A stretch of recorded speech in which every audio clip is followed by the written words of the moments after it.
So a few years ago, I got into journaling, and more specifically journaling after every project that I finished. I just write down like what I thought could have gone better during the shoot, stuff to make the editing process easier, some of the mistakes, tips, just random notes. And maybe at the time I didn't understand the value of it, but reading back, I definitely have learned a lot of stuff and improved massively doing that. And today I wanted to share with you 3 of the things I've written down that I believe are so valuable to practice and hone in as a skill and make habits during any project that you have. And so the first thing we're going to talk about, and it's going to be during pre-production, that's going to be understanding the vision and the expectation of the client for the shoot. And the best way to do that is for you to ask as many questions as possible to understand what they want from that video.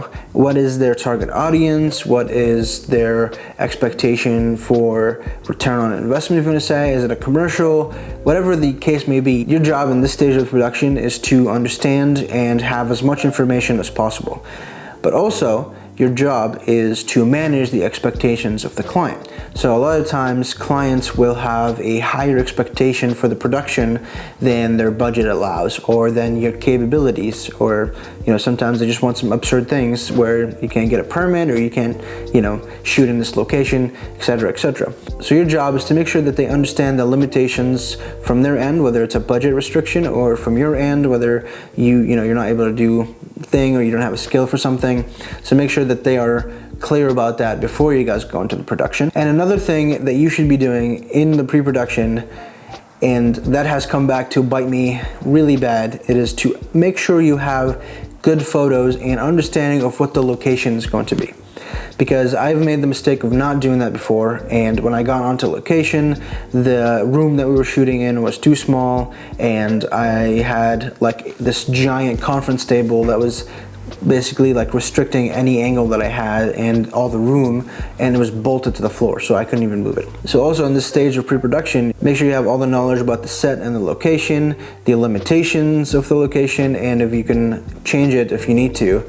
These are all things that you need to hash out in pre-production. Now the second tip is going to be when you first get into the production, it is very important to remember, whether you're a freelancer or you are running like a LLC company and you are the director of photography and you're there on a small production, even with big productions, as a DP, you are basically in charge of the image, right? So you're going to be leading, right? So your job is to make sure that things look to the vision of you and the client. It is your job to make sure that the talent is acting the way that you need them to be, but also you are responsible for driving the story, right? So directing the talent, directing whether if it's an interview, making sure that you can write down some questions, even if it's an industry that you don't know, write down questions that you think will drive the story. Because a lot of times if the client writes down questions, they're just more, if it's a testimonial, they're more like worried about the facts and the numbers, and so they're not really worried about how to drive that story.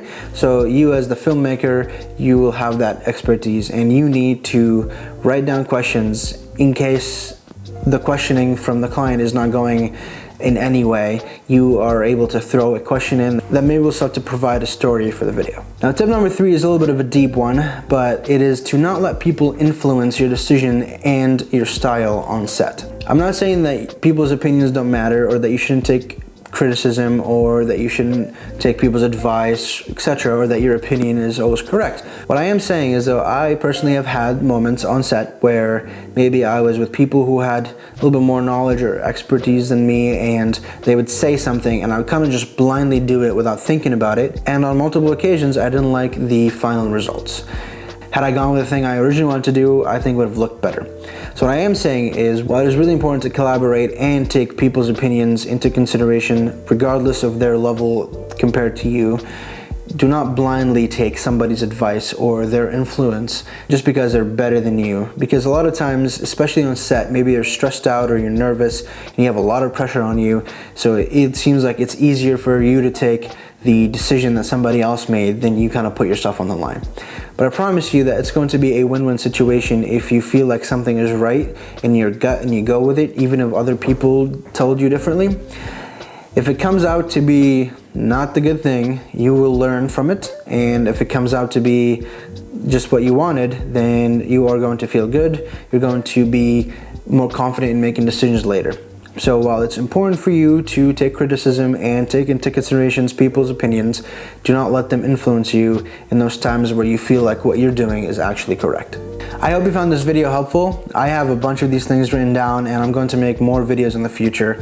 So subscribe and hit that notification bell, and I'll see you in the next video.